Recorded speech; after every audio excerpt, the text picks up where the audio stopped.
संविधान कितना भी अच्छा क्यों ना हो, वो अंततः बुरा साबित होगा अगर उसे इस्तेमाल में लाने वाले लोग बुरे होंगे।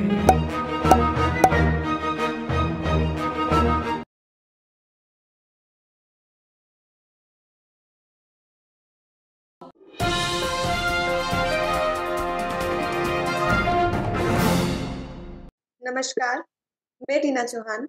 वॉइस ऑफ मानवता एक ऐसा प्लेटफॉर्म है जिस पर विश्व के सभी लोग जो अपनी आवाज उठाना चाहते हैं, उन्हें आवाज उठाने का मौका दिया जाता है। और जैसे कि हम जिसके अंतर्गत हमने बहुत सारी चीजों का अभी तक विश्लेषण किया है और आगे भी हम इसी तरीके से कार्य करने वाले हैं। तो सबसे पहले मैं इस प्रोग्राम को स्पॉन्सर करने वाले doctor Harchand Singh ji, producer of Shudra to Khalsa movie, साथ ही हमारे साथ जुड़े हैं मिलिंद वानखेड़े जी भोपाल से और अनिल कोलाइट जी भोपाल से। आप दोनों का बहुत-बहुत स्वागत है सर, और हमारे दर्शकों का बहुत-बहुत स्वागत करती हूँ और आशा करती हूँ कि इस प्रोग्राम से आपको बहुत कुछ सीखने को मिलेगा। तो जैसे कि हम अपने नीति निदेशक तत्वों की चर्चा कर रहे हैं। पिछले एपिसोड में हमने बहुत सारी पहलुओं पर डिस्कशन किया था, जिससे हमें नीति निदेशक तत्वों की एक पृष्ठभूमि समझ में आई। हम इसी प्रक्रिया को आगे लेके जाएंगे और मैं दर्शकों को बता दूं कि हमारे संविधान के भाग 4 में आर्टिकल 36 से 51 तक हमें डीपीएसपी यानी कि हमारे जो नीति निदेशक तत्व है उनका उल्लेख मिलता है। तो हम इन पर अब चर्चा करने वाले हैं। तो सर मिलिंद जी, सबसे पहले आपसे हम इसके आगे की पृष्ठभूमि को जानने के लिए समझना चाहेंगे कि सर इनके प्रकार क्या होते हैं, नीति निर्देशक तत्वों के प्रकार, और इनको जो प्रकारों में बांटा गया है तो वो क्या संविधान सभा में या संविधान में वो बांटा गया है या सिर्फ अध्ययन की दृष्टि से इनको देखा जाता है इस प्रकार से?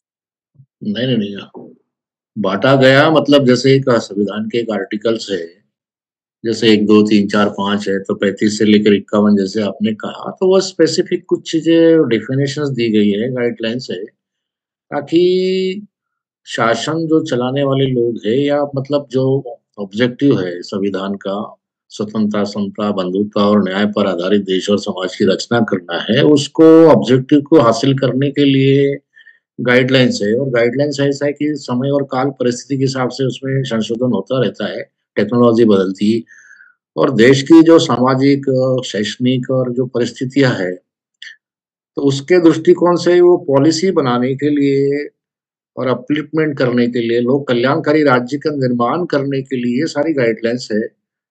तो वो उसके पॉलिसी मेकिंग में होता है कि बजट कितना होना चाहिए, महिलाओं के काम के घंटे कितने होने चाहिए, बच्चों के रोजगार शिक्षा की क्या व्यवस्था होनी चाहिए, बड़े-बड़े कारखाने हैं तो क्या ऐसी जो भयानक स्थिति है तो क्या ऐसे में वो एटमॉस्फेयर में क्या हम काम कर सकते हैं क्या?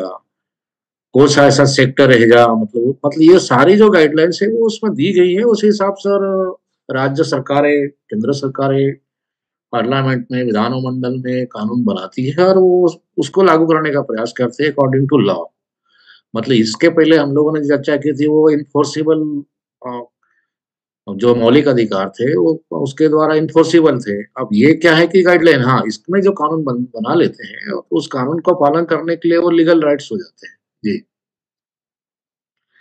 मतलब इसका एक एक लाइन में जवाब देने के लिए वेलफेयर स्टेट की स्थापना के लिए जो गाइडलाइन चाहिए या ऑब्जेक्टिव चाहिए वो एक निर्देशन है, डायरेक्शंस है। जी।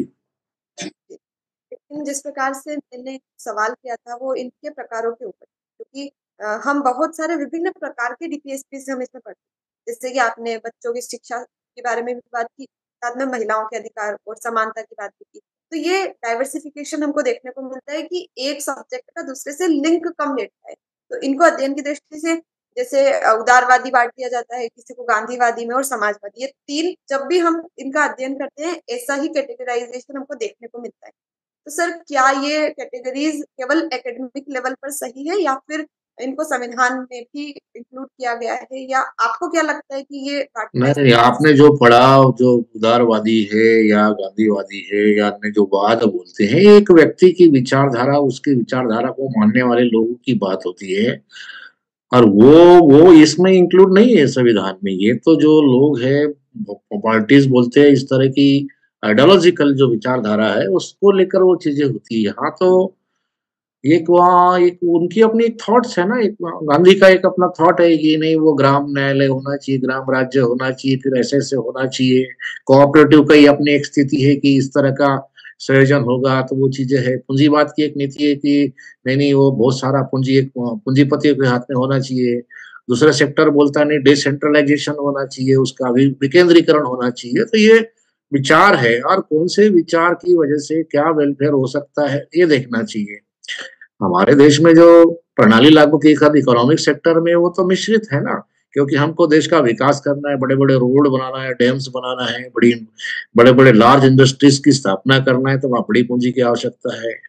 जहाँ किसान की जोतों की बात है, छोटे छोटे किसान थे तो आपस में झगड़े, तो वो कई बड़े बड़े किसान थे, उसको करके सीलिंग एक्ट लागू करके वो भी उसको डिस्ट्रीब्यूट करना था। ऐसे इसलिए मिक्स पर मतलब हमारा देश डेवलप कंट्री नहीं है, अंडर डेवलपिंग है। तो वो मिक्स पॉलिसी के ही आधार पर वो आगे बढ़ाया जा सकता है, लेकिन वो लागू करने वालों की नीयत साफ होनी चाहिए, तब जाके ही वेलफेयर हो सकता है। अन्यथा तो कितने ही कानून पढ़ लो, कितने एकेडमिक चीजें कर लो, कुछ नहीं हो सकता। जी thank you sir. Anil ji, आपसे भी हम इसी संदर्भ में आपके विचार लेना चाहेंगे कि आप क्या सोचते हैं, जो डीपीएसपी का वर्गीकरण हम कर सकते हैं या नहीं, समझने के दृष्टिकोण से कर सकते हैं या नहीं, या हम ऐसे कोई प्रावधान को जैसे कोई समाजवादी में बांट सकते हैं या नहीं, उदारवादी में बांट सकते हैं? आपको क्या लगता है अनिल जी, आपके विचार?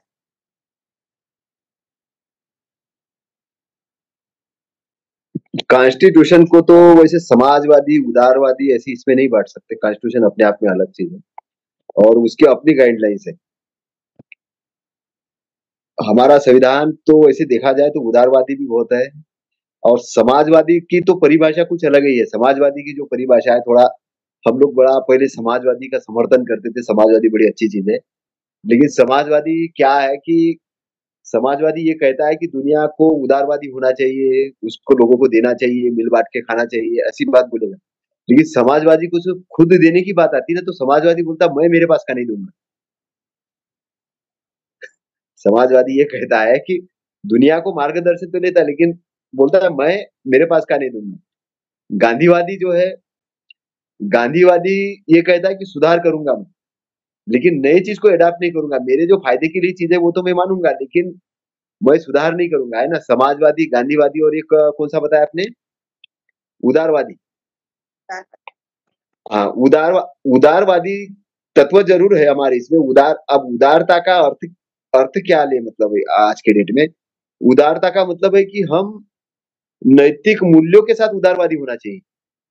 उदारवादी होना अच्छी बात है, लेकिन गलत चीज को प्रोटेक्ट करने के लिए, गलत चीज को बढ़ाने के लिए उदारवादी नहीं होना चाहिए। तो नहीं तो क्या होता है, अनडिसिप्लिन रूप से उदारवादी होना भी घातक होता है। क्योंकि हम लोग समाज के सामाजिक कार्यक्रमों में गए, समाज से बहुत कुछ सीखा और सीखने के बाद हम उदारवादी बन गए।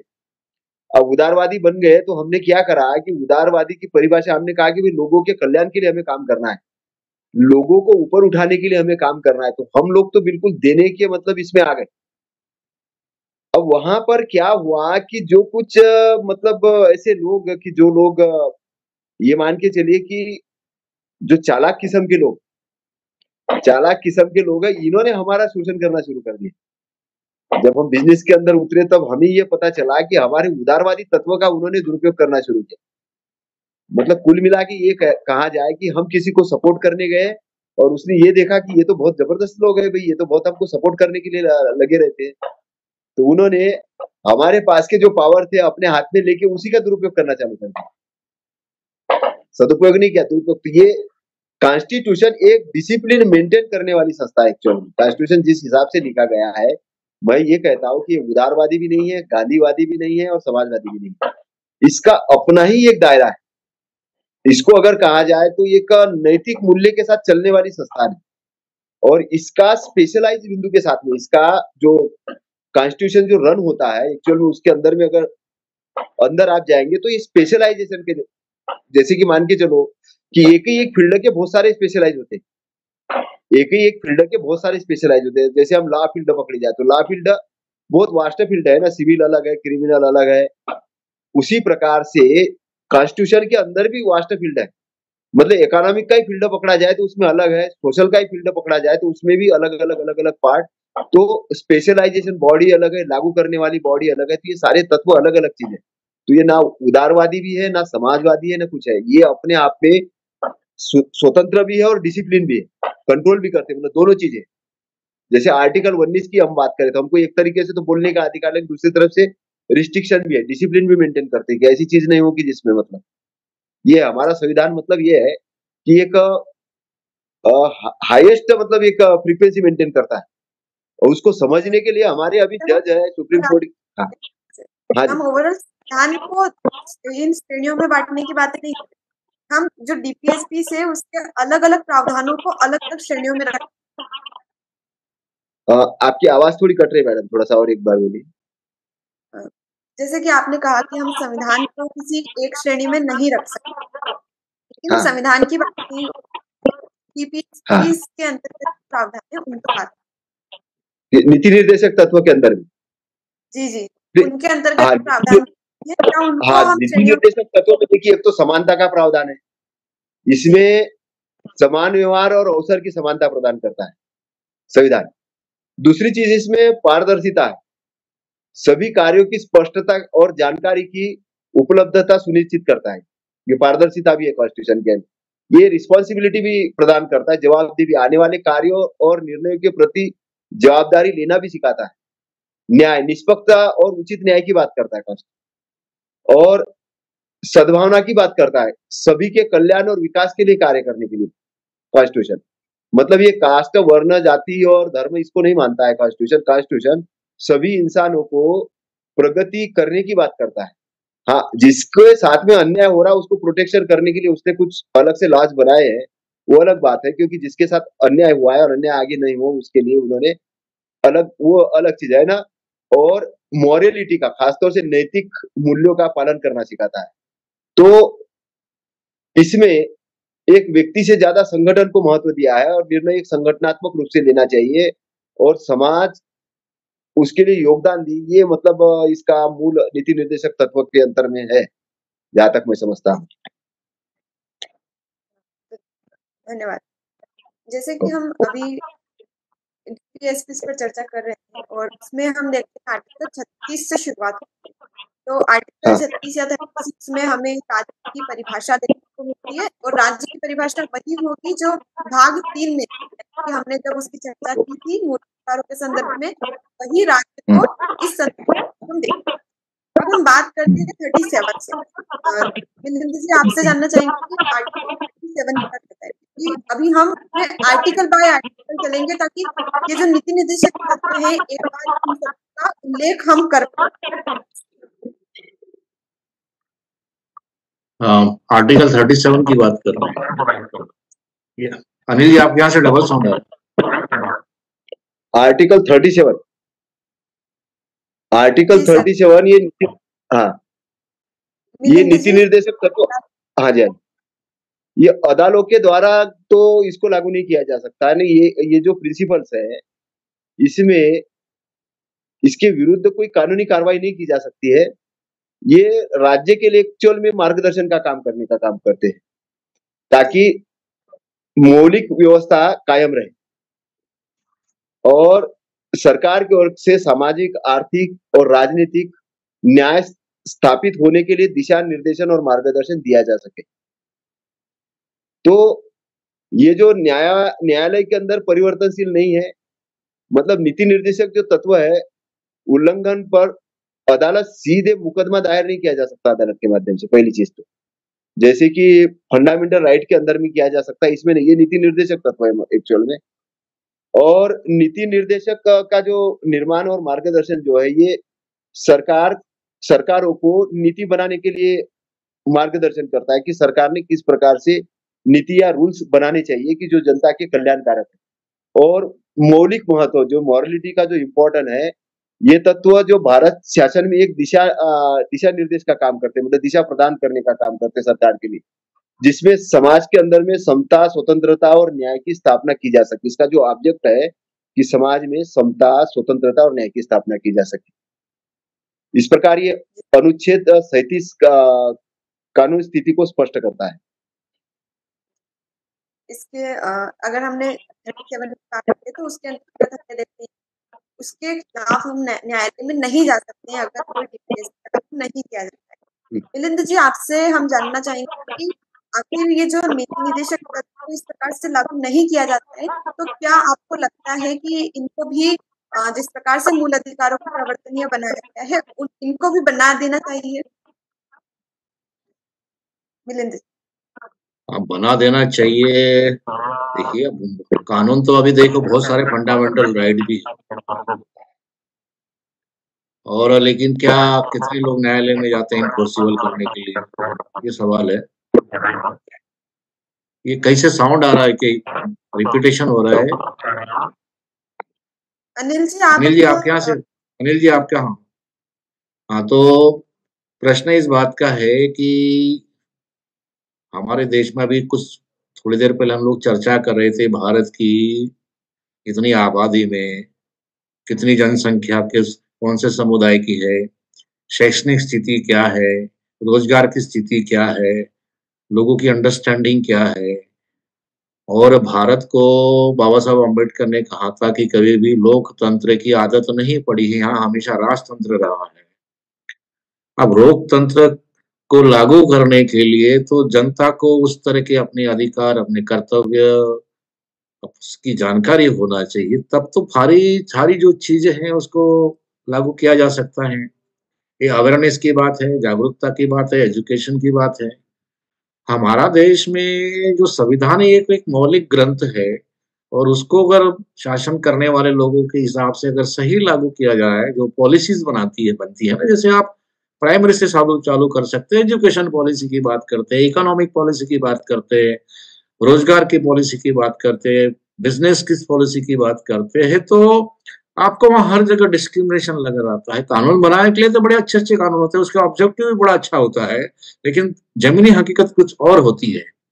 अगर हम इसको कर भी दिया जाए, करना चाहते थे, ये ऐसा नहीं है कि डॉक्टर बाबा साहब अम्बेडकर, संविधान समिति, ये सारी जो बातें हैं, जो इसको एक दूसरी भाषा में कह दिया जाए कि सरकारों की इच्छा पर छोड़ दिया गया, भला करना हो तो करे, नहीं करना हो तो न करे, पॉसिबल नहीं बनाया। तो करना चाहते थे, लेकिन उस समय परिस्थितियां नहीं हो सकी। लेकिन इसको अभी जो शायद ऐसा सोचते थे डॉक्टर बाबा साहब अम्बेडकर, हमारे लोग जागरूक होंगे, लोग वोट का अधिकार दिया हुआ है, जनसंख्या SC ST OBC माइनॉरिटी और सब मिला के 100 में 90-85 होते, तो हमारी सरकार बनाएंगे और अपने हिसाब से अपनी पॉलिसियां मालूम कहकर वेलफेयर करेंगे। इस दृष्टिकोण से इसको है।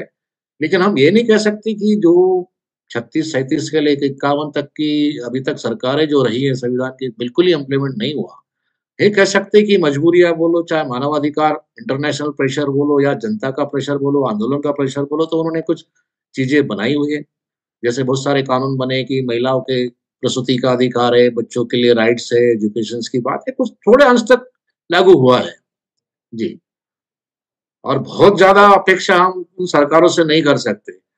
एक वो डॉक्यूमेंटेशन हो जाएगा, दस्तावेज बन जाएगा जी। लेकिन आप इस चीज का समर्थन करते हैं या नहीं कि अगर उसको इन्फोर्सिबल बनाए या नहीं? अगर एक नहीं, लाइन बनाया जाना चाहिए, बिल्कुल बनाया जाना है, हर चीज का कानून बनना चाहिए। क्यों नहीं बनना चाहिए?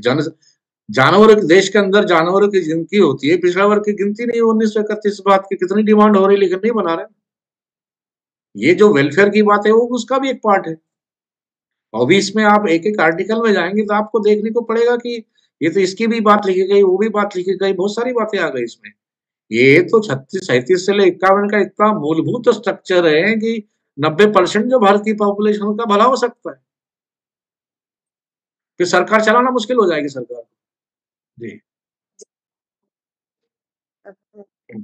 हमारे साथ महिपाल जी भी जुड़े हुए हैं। सर, आपका भी बहुत बहुत स्वागत है आज के प्रोग्राम। और हम DPSPs की चर्चा कर रहे हैं। जैसे हमने आर्टिकल 36-37 के बारे में जाना, अब हम आर्टिकल 38 के बारे में महिपाल जी आपसे जानना चाहेंगे। जैसे कि हम देखते हैं कि राज्य लोक कल्याण की अभिवृद्धि के लिए कार्य करेगा, ये आर्टिकल 38 में कहा गया है। तो सर, इसके बारे में क्या व्याख्या प्रस्तुत की जा सकती है या किस प्रकार से यह एक तरीके से निर्देश देता है राज्य राज्य का जो दायित्व लगाया संविधान ने, लेकिन जो चला रहे हैं संविधान को, उन लोगों की नीयत साफ नहीं है कि लोगों का भला हो सके। लेकिन जो नेता है देश के, उनकी जो मानसिकता है वो बहुजन हिताय बहुजन सुखाय पर नहीं है। वो कुछ ही लोगों का सुख करना चाहते हैं। बहुसंख्यक जो लोग हैं देश के मूल निवासी, उनका भला नहीं करना चाहते हैं। इसलिए वो आर्टिकल जो 38 है उसका भी अमल नहीं करना चाहते हैं। तो लोगों का लेकिन सर कल्याण। आर्टिकल क्या होता है? जी, आर्टिकल 38 में है क्या, वो जानना। आर्टिकल 38 कहता है कि राज्य लोगों का भला कर सके। अब भला कैसे कर सकते हैं? शिक्षा का अधिकार दें उनको, मकान उनके बने, जो आज झुग्गी झोपड़ी में रह रहे हैं, कई लोग फुटपाथ पे रह रहे हैं। दूसरा, उनको रोजगार दे, स्वास्थ्य दे। राज्य के दायित्व है कि इन चीजों को लागू कराए, लेकिन वो चाहते ही नहीं ना, उनकी मनसा ही नहीं है। अभी उनकी जो मनसा है वो तो बहुत ऊपर है। एक दिन मैंने मेघराज सिंह जी से बात की थी कि भारत में ही नहीं पूरी दुनिया में 2030 में न्यू वर्ल्ड ऑर्डर पॉलिसी लागू होने वाली है। तो भारत के ही संविधान नहीं, दुनिया का संविधान 2030 के पास नल और नील घोषित होने वाले हैं। न्यू वर्ल्ड ऑर्डर पॉलिसी संयुक्त राष्ट्र संघ और न्यू इकोनॉमिक फोरम जो है दुनिया की, जो चलाएंगे 2030 से नए कानून के। पूरी दुनिया का प्राइवेटाइजेशन कर रहे हैं वो। कुछ चंद जो लोग हैं यहूदी नस्ल के, जो 15 खानदान के लोग हैं, एलन मस्क जैसे, बिल गेट्स जैसे, ब्लैक रॉक है, ये जो लोग हैं पूरी दुनिया की अर्थव्यवस्था पे इनका कंट्रोल है। पूरी दुनिया की सरकारें ये चलाते हैं। तो इनका नियंत्रण होने वाला है पूरी तरीके से 2030 तक। पूरा आर्टिफिशियल इंटेलिजेंस इनके कंट्रोल में होने वाला है। तो हम सिर्फ आर्टिकल 38 या भारत के संविधान की या भारत के लोगों की बात करना तो अब बहुत छोटी बात हो गई है। अब तो पूरी दुनिया की बात करने की बात है कि पूरी दुनिया के जो मजलूम है, पूरी दुनिया के जो लोग हैं, उनको एकत्रित होना चाहिए, संगठित होना चाहिए। और ये जो चंद लोग हैं, यहूदी नस्ल के लोग हैं, पूरी दुनिया में अभी 2030 से नई पॉलिसी लागू कर रहे हैं। इनका एजेंडा जो 2020 से 2030 का है, ये 20 से 30 10 साल में पूरी दुनिया को कंट्रोल कर लेंगे।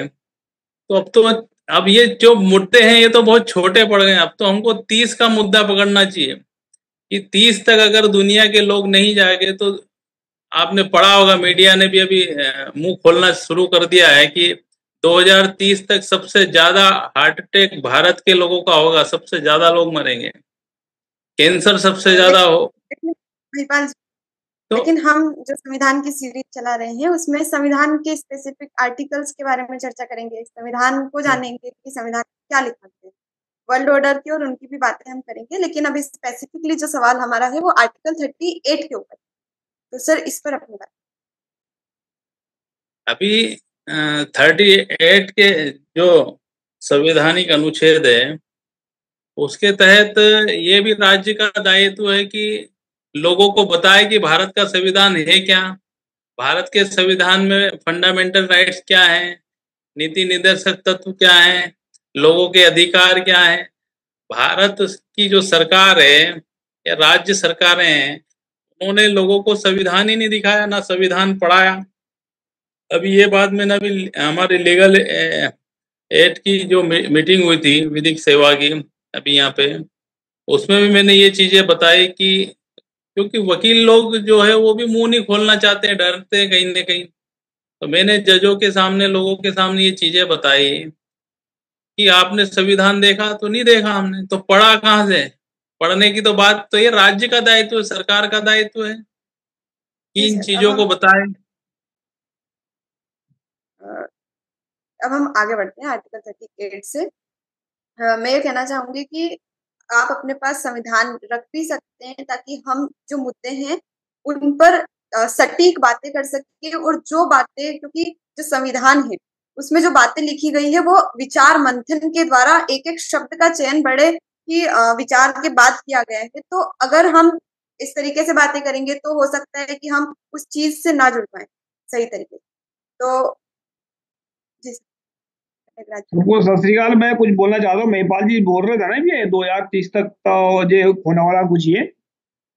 देखो बात ये है कि मतलब होने वाला तो बहुत कुछ होता है, घर में भी होता है, बाहर भी होता है। हमें ये देखना पड़ेगा कि हम कर क्या रहे हैं। जो लोग इस वर्ल्ड को अपना बनाना चाहते हैं, इस पर कंट्रोल करना चाहते हैं, वो पूरी बेईमानी के काम को पूरी ईमानदारी से, पूरी शिद्दत से, पूरी ताकत से करते हैं। हम क्या करते हैं? हम तो अपनी ताकत दूसरों को नीचे गिराने में लगा देते हैं, मतलब अपने लोगों को नीचे गिराने में लगा देते हैं। अरे एक जुबान के कच्चे हैं, हम ईमान के भी कच्चे हैं और वक्त के भी कच्चे हैं। हम रीस उनकी कर रहे हैं जो मतलब दिन रात हमें बर्बाद करने में लगे हैं, और हम बात मतलब उनकी कोशिश करते हैं कि उनको मतलब उनकी तारीफ, कई बार उनकी मतलब बुराई करते करते तारीफ कर जाते हैं कई बार हम। क्योंकि वो जो है ना, जो लोग ऐसा काम कर रहे हैं, देखो दिन रात उन्होंने गवा दिया अपने आप लोगों के चक्कर में। मतलब पूरे भारत को अगर देखा जाए, पूरे भारत में जो ब्राह्मण लोग राज कर रहे हैं पीछे बैठ करके, वो दिन रात 5,000 सालों से या 3,000 सालों से लगातार वो सोए नहीं है चैन की नींद। उन्होंने अपना चैन गवाया, नींद गवाई, सब कुछ गवा के बैठे हैं और इतने दुख से परेशान है वो थोड़ा थोड़ा दुख सबको बांटते रहते हैं। जैसे एससी के लोगों को बांट दे, थोड़ा थोड़ा सिखों को बांट दे, थोड़ा, इतने परेशान हो गए। तो इसको थोड़ा ध्यान से देखें कि वो कितने मतलब कितनी प्रॉब्लम में है वो लोग। उनका दिमाग भी इतना मतलब गुलामी में फंसा पड़ा है। जो लोग दूसरों को गुलाम बनाते हैं वो हमेशा गुलाम रहते हैं, क्योंकि एक आदमी गुलाम बनाने के लिए पूरी ताकत झोंक देता है, फिर उसको गुलामी के अंदर फंसाने के लिए पूरी पूरी ताकत झोंक देता है, यानी कि वो गुलाम से भी बड़ा गुलाम बन जाता है। तो ये जो सोचना है कि अगर हम लोग जुबान के पक्के, ईमान के पक्के और वक्त के पक्के होकर चलेंगे तो इनकी क्या औकात है। कितने लोग हैं, क्या क्या क्या औकात है लोगों का। डंडा लेके भी चल पड़े ना एक बार अपने मैदान में उतर के डंडा लेकर भी, तो ये तो ऐसे भागेंगे जैसे कोई नजर नहीं आएंगे। अरे नफरस्तान के जो लोग बैठे हैं भारत में, जो गोबरस्तान वाले लोग हैं, जिनको ब्राह्मण बोलते हैं, गोबर को प्यार करते हैं, गोबर को ये मानते हैं सब कुछ, तो ये इंसानों में रहने लायक है ही नहीं, क्योंकि वो इंसानों से नफरत करते हैं। तो इसे हमें देखना पड़ेगा कि हमें अपना बचाव कैसे करना है और दुश्मनों को सबक कैसे सिखाना है। क्योंकि हमने अगर हम तो हमारे जो लोग लीडर बैठे बड़े हैं वही गुमराह कर रहे हैं, कहीं कहीं करोड़ रुपया हर साल खर्च करवा देते हैं इसमें। लेकिन जो मेन बातें हैं, जो आजकल की डेट में मीडिया में लड़ाई लड़ी जाती है, मीडिया में लड़ाई चल रही है, मीडिया के द्वारा प्रचार किया जा रहा है गलत का और सही का। हम क्या कर रहे हैं, अभी टीवी चैनल खोल के बैठे हैं, 50,000 रुपए का खर्चा आता है हर महीने का, कोई इसमें 50 रुपए देने के लिए तैयार नहीं हुए। अगर कोई मांगते भी है, अरे तुम तो भिखारी आदमी हो। तो जिन जिन लोगों को हम रीच कर रहे हैं ना, वो तो करोड़ों रुपए एक दिन में खर्च करते हैं एड के ऊपर और उसके ऊपर। तो मतलब हमारे अभी दिवाली गई है, दिवाली में क्या किया वो लोगों ने, हमने क्या किया, उन्होंने किस तरीके से 4 त्योहार एक ही दिन इकट्ठे कर दिए। जैसे सिखों का जो गुरु हरगोबिंद साहिब जी आए, वो भी उसी दिन इकट्ठा कर दिया। और बुद्धों का जो है वो दीप बताते हैं कि बुद्ध आए थे वहां से बाहर से, तो उनका भी उसी दिन इकट्ठा कर दिया। विजयदशमी भी कर दिया और उसके क्या नाम जो इधर है जीसस का भी कर दिया, उसी दिन कर रहे हैं जिस दिन दिवाली है। दिवाली दिन क्या कर रहे हैं, पटाखे छुड़ा रहे हैं, मोमबत्ती जला रहे हैं, क्या कर रहे हैं। मतलब एक एक आदमी ने 50 रुपए खर्च किया होगा, तो 50 करोड़ आदमी ने कितना पैसा खर्च किया होगा भारत का। तो हम तो खुद की बर्बादी खुद ही कर रहे हैं, तो कौन बचाएगा जरा। ध्यान रखें, जब तक एक जुबान के पक्के, ईमान के पक्के और वक्त के पक्के नहीं चलेंगे तो बर्बाद होते रहेंगे। और जब चलेंगे जबान के पक्के होकर, वक्त के पक्के होकर, तो दुनिया की कोई ताकत नहीं है उखाड़ कर फेंकते हैं, इनको उखाड़ कर फेंकते हैं जो सामने आने वाले हैं। थैंक यू सबका। सत श्री अकाल।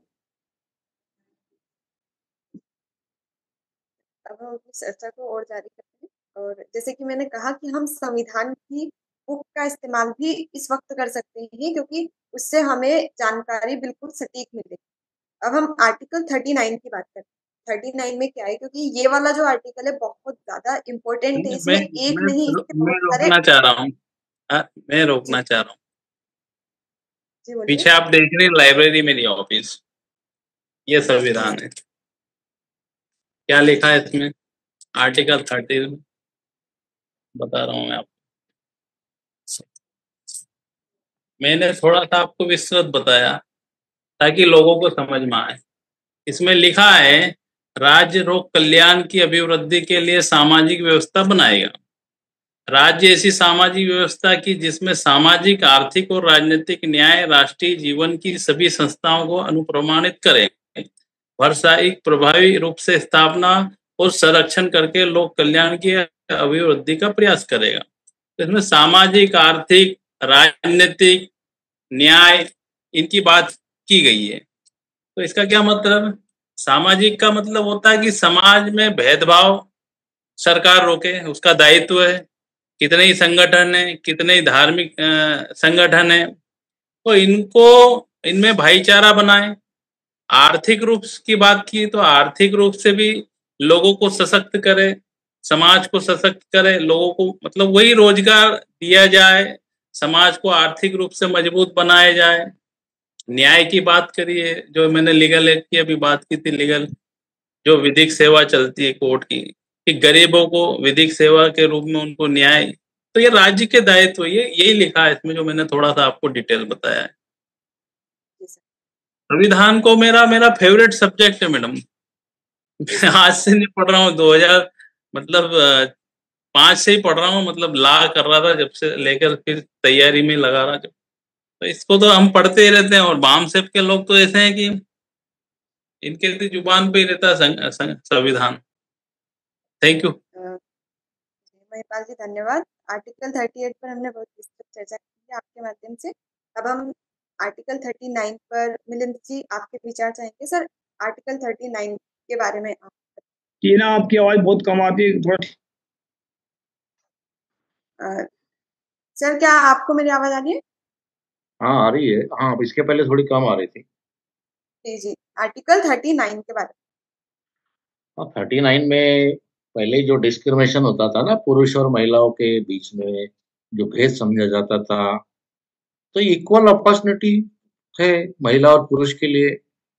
पहले क्या होता था, वो महिलाओं को क्या समझा जाता था, दासी समझा जाता था, केवल वो चूल्हा चौका करे, बच्चे जन्म करे, बाकी वो जहाँ काम है ये भी पुरुष का काम समझा था। लेकिन क्या किया, ये संविधान की वजह से उनको इक्वल अपॉर्चुनिटी है।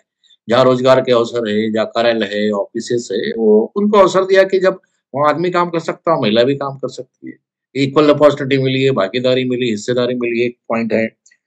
दूसरा पॉइंट है कि जो खास करके भौतिक जो संसाधन है नियंत्रण है, उसमें एक प्रकार से कई कंसंट्रेशन नहीं हो रहा, जो पूंजीवाद की बात की थी थोड़ी देर पहले, तो उसमें सामूहिक हित की बात का ही है इसमें कि अ, सामूहिक हित मतलब जन कल्याणकारी आपको बनाने के लिए, तो आपको अगर पूंजी का अगर अडानी अंबानी के पास अगर कई लाखों करोड़ों रुपया हो जाए, तो फिर आप वो तो देगा नहीं, उसकी निजी निजी संपत्ति मानी जाएगी।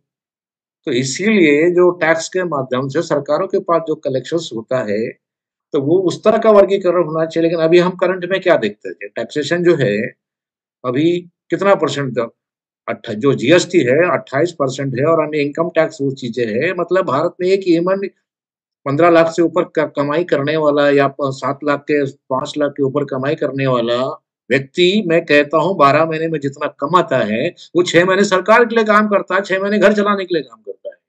और जो मेहनत मजदूरी करता है इनडायरेक्ट टैक्स के रूप में भी, चाहे नमक खाता हो या बिस्किट खाता हो या मोबाइल में बात करता हो, वो भी टैक्स देता है।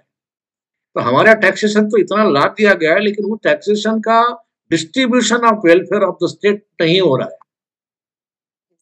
ये बात है। तो ये गाइडलाइन इसके अंदर है। चलो वो तो ठीक है, आपने ये आपको डिफेंस चलाना है, आपको सरकार चलाना है, आपको रोड बनाना है, आपको सड़कें बनाना है, आपको विकास करना है, ये तो इंफ्रास्ट्रक्चर हो गया। लेकिन ह्यूमन मानव कल्याण, क्या जंगल, पहाड़, नदी, पहाड़, ये जो लोग है, ये तो लोग कल्याणकारी, जो मानव है, मानव कल्याण के लिए बच्चा जो जन्म लेता है, माँ के गर्भ में आता है, वो भी इसके अंदर राइट है ना, कि वो बच्चे के क्या राइट होना चाहिए। वो जो महिला अगर कोई काम करती है, तो उसके मैटरनिटी अवकाश मिलना चाहिए कि नहीं। अगर बच्चे को दूध पिला रहे, तो वो उसको होना चाहिए कि नहीं। जब बच्चा स्कूल में जा रहा है, तो उसको वो प्राइमरी से लेकर क्या होना चाहिए। ये सारी जो चीजें हैं हमारे संविधान में बहुत कुछ है।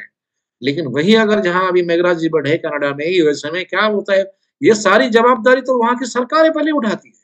वहां टेंशन ही नहीं पालना होता है लोगों को कि मेरे बच्चे के लिए एजुकेशन क्या करेगा, मेरे बच्चे के स्वास्थ्य की चिंता कौन करेगा।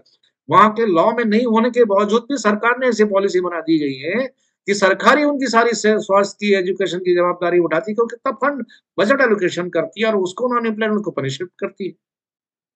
जी, ये दोहरी बातें इसलिए बताते हैं कि हमारे यहाँ होने के बावजूद भी नहीं करते और वहाँ चीज़ें नहीं है तो गवर्नमेंट ने उसको रूल्स बना दिए तो वो चीज़ें हो जाती है इसलिए वहाँ फ्री हो लेके लोग काम करते हैं ये चीज़ें और हमारे यहाँ से कम टैक्स देते हैं। ये नहीं हो सकता यहाँ कोई पूंजीपति बहुत टैक्स देता है, वो तो टैक्स बचाता है।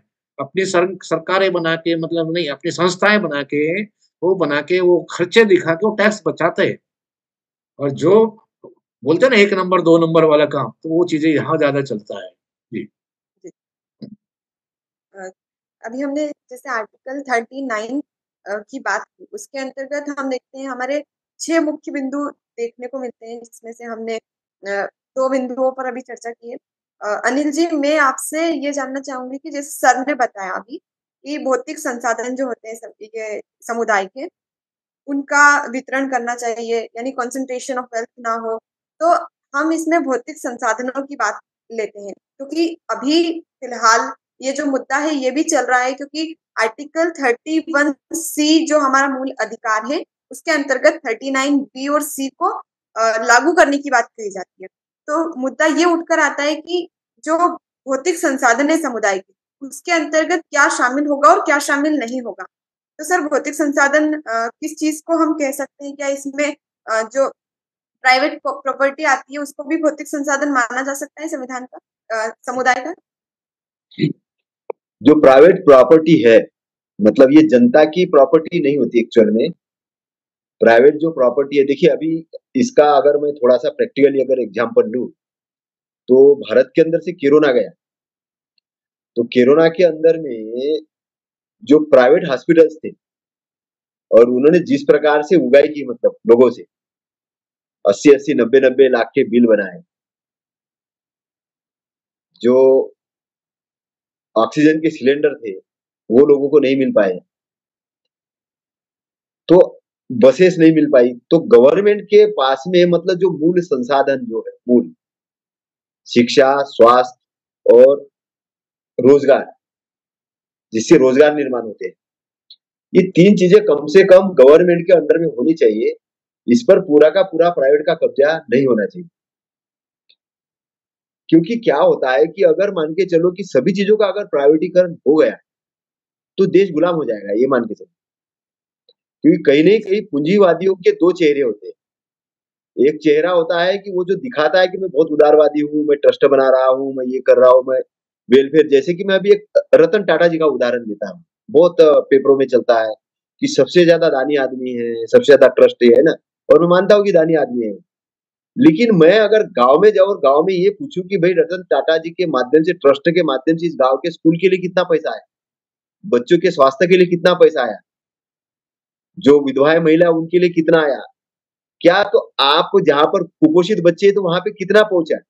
तो आप सर्वे करेंगे एक्चुअल फील्ड में जाके, तो आपको लगेगा कि ये आंकड़े तो कुछ अलग बताए जा रहे हैं, लेकिन फील्ड में जाके देखो तो आंकड़े कुछ अलग ही है। तो ये दोहरी नीति चलती, मतलब एक ट्रस्ट बना दिया जाता है और ट्रस्ट के माध्यम से दान भी दिया जाता है, लेकिन वो दान का अपने लिए ही उपयोग किया जाता है, टैक्स बचाने के लिए। बताया जाता है कि 90% दान दे रहे हैं, लेकिन होता ही नहीं। अगर ऐसा होता तो स्थिति कुछ अलग ही होती। लेकिन एक तरफ से वो अपना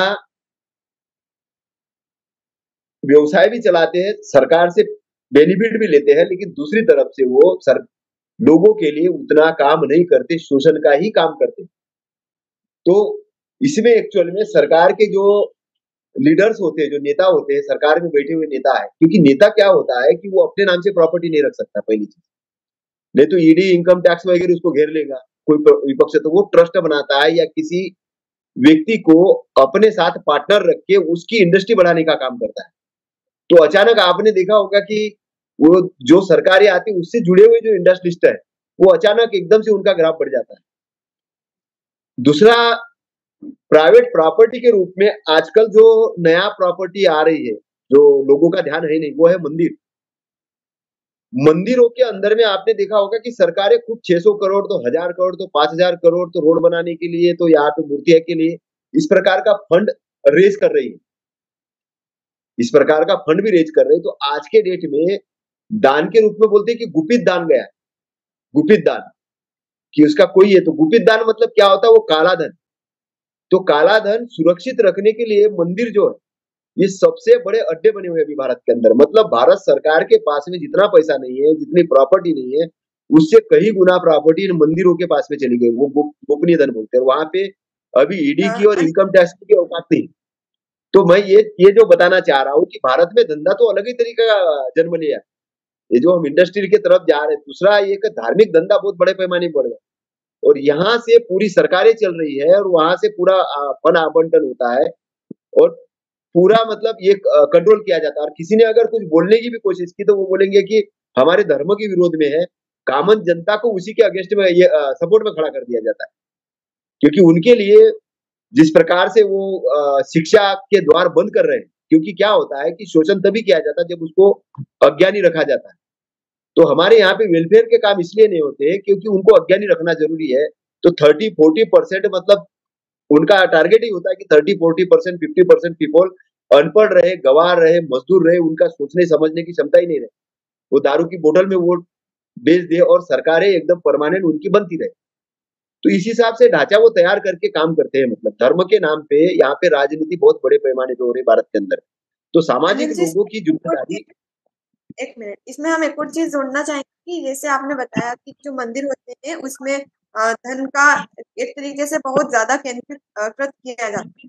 तो हमारा जो आर्टिकल 39C है वो यही बोलता है कि जो संसाधन है उनका जनसाधारण के लिए अहितकारी संकेंद्रण ना हो। लेकिन हम देखते हैं कि बहुत जगह पर संकेंद्रण दिखता है, क्योंकि जो हमारे उच्च जो रहते हैं अमीर वर्ग, उसके पास में जो गरीब जनता है उससे बहुत ज्यादा प्रतिशत में संसाधन मौजूद है आज के समय में। तो सर, इसको लागू करने के लिए क्या किया जा सकता है, क्योंकि कानून बनाकर हर चीजें पाई नहीं जा सकती है। तो आपको इसका क्या सॉल्यूशन दिखाई? इसका एक ही सॉल्यूशन है कि जनता के अंदर में अवेयरनेस पैदा करना पड़ेगा। ये सब्जेक्ट केवल बातचीत से ज्यादा महत्वपूर्ण इम्प्लीमेंटेशन का है, क्योंकि हमारे यहाँ पर जो कुछ अभी हम लोग सोशल रूप से जो काम कर रहे हैं, हम बुद्धिजीवी के बीच के जाके चर्चा कर रहे हैं। मतलब हम फर्स्ट स्टेज पे हम प्रोटेक्शन में है। एक होता है कि किसी चीज का प्रोटेक्शन करना, सेकंड होता है उसको लागू करना। लागू करने के लिए प्लानिंग करनी होती है और वहां जनता तक जाना होता है उस चीज के लिए। जिसके लिए हम लागू करना चाहते हैं उसको प्रशिक्षित करना जरूरी है, उनके बीच तक जाने। तो चलो गांव की और जो हमारा जो कार्यक्रम है, हम सोशल रूप में जो काम करते हैं, चलो गांव की ओर, गांव-गांव तक जाने की हम बात करते हैं, हम लोगों तक पहुँचने की बात करते हैं, मोहल्ले-मोहल्ले तक जाने की बात करते हैं। उसका रीज़न ही वही है कि हम जब तक गुलामों को गुलामी की जानियो नहीं कर देंगे कि तुम गुलाम हो, तब तक वो उसके विरोध में खड़ा नहीं होगा। वो गुलामी को सपोर्ट करेगा। क्योंकि जो गुलाम है वो गुलामी के अंदर मज़ा भी कर रहा है और गुलामी को सपोर्ट कर रहा है। मतलब यहाँ पे आप समझिए, गुलाम जो है वो गुलामी को सपोर्ट भी कर रहा है, उसके अंदर मज़ा भी कर रहा है और उसके अंदर सिखाया जाता है कि धन का क्या करना है तुम्हें, पढ़ाई करके क्या करना है। तुम तो मोक्ष के मार्ग पे जाओ, तुम तो दांडी यात्रा पे जाओ, तो कांवड़ यात्रा पे जाओ, तो अमरकंटक जाओ, तो इधर जाओ। दारू पियो, शंकर जी ने भी पी थी तो तुम भी पियो, तुम भी भांग पियो। शंकर जी ने शंकर जी के साथ शादी करो, कृष्ण के साथ शादी करो, पढ़ने की क्या जरूरत है, ब्रह्म कुमारी बन जाओ। मतलब लड़कियों को भी गुमराह किया जाता है और खास तौर से ये बैकवर्ड वाली जो लड़कियां हैं, जो अनपढ़ लोग हैं, इनको ज्यादा इसमें, और यहाँ पर कि पढ़े लिखे लोगों को भी उसमें इन्वॉल्व किया जाता है। मैं तो एक और मेरे सामने एक उदाहरण आया था, एक साइंटिस्ट लड़की थी, वो शेड्यूल कास्ट की थी। उसको ब्राह्मणी मतलब ब्राह्मणों ने अपने मंदिर में ले गए उसको साध्वी बना के। उसने शादी नहीं की, जवान थी, साध्वी बना के गए। उसने क्लास 1 पोस्टर भी छोड़ दी। तो उसमें एक राय नाम का एक ब्राह्मण था, उसको जाके रोज कैडर करता था और वो उसके पैर पड़ने लग गए। वो प्रचारक बन गई उसकी। ऐसा यहाँ पे ब्रह्म कुमारी में भी हो रहा है। तो मैं आपको एक चीज बता रहा हूँ कि संसाधन, हमारे बच्चे भी हमारा संसाधन है, हमारे जो पब्लिक है ये बहुत बड़ा संसाधन है, एक एक व्यक्ति संसाधन है। अगर उसको ढंग से शिक्षा दी जाए, उनको सही तरीके से गाइडेंस किया जाए तो हमारे लिए बड़े एसेट हो सकते हैं। लेकिन वो एसेट ना होके लायबिलिटी क्रिएट करने का काम सरकार कर रही है। उनके लिए शिक्षा के द्वार नहीं खोल रही, उनको स्वास्थ्य नहीं प्रदान कर रही, उनके लिए पोषण प्रदान नहीं कर रही है, उनके लिए कोई लाइब्रेरियां नहीं बना रहे हैं, उनके लिए कोई संगोष्ठियां नहीं कर रही। मतलब इस टाइप से एक षड्यंत्र चल रहा है, मतलब पूरे देश के अंदर में। और ये ऐसे तरीके से चल रहा है और ये धर्म के नाम पे चल रहा है। सबसे बड़ी बात, ये धर्म के नाम पे चल रहा है। जैसे कि अभी इसका जो हमने क्वेश्चन था उसका सॉल्यूशन आपसे निकल कर आया कि अवेयरनेस और जो शिक्षा है वो जरूरी है, यही समाज विकास की दिशा में आगे ले जाता है। अब हम आर्टिकल 39 में ही हमारे और कुछ शेष बिंदु रहते हैं, जैसे कि समान कार्य के लिए समान वेतन देना महिला और पुरुष को। सर अब हम महिपाल जी से जानते हैं कि हम 39 जो आर्टिकल है हमारा वो और क्या क्या बातें हमें बताता है और क्या क्या निर्देश देता है राज्य को। महिपाल।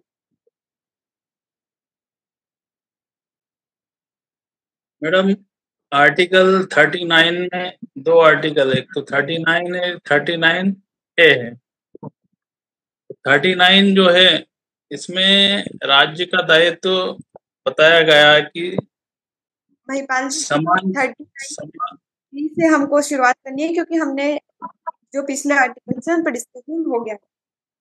आर्टिकल 20 आर्टिकल 38 के समान ही 39 आर्टिकल, हाँ 39 आर्टिकल 38 और 39 में समानता ये चीजें हैं जो मैंने अभी बताई है।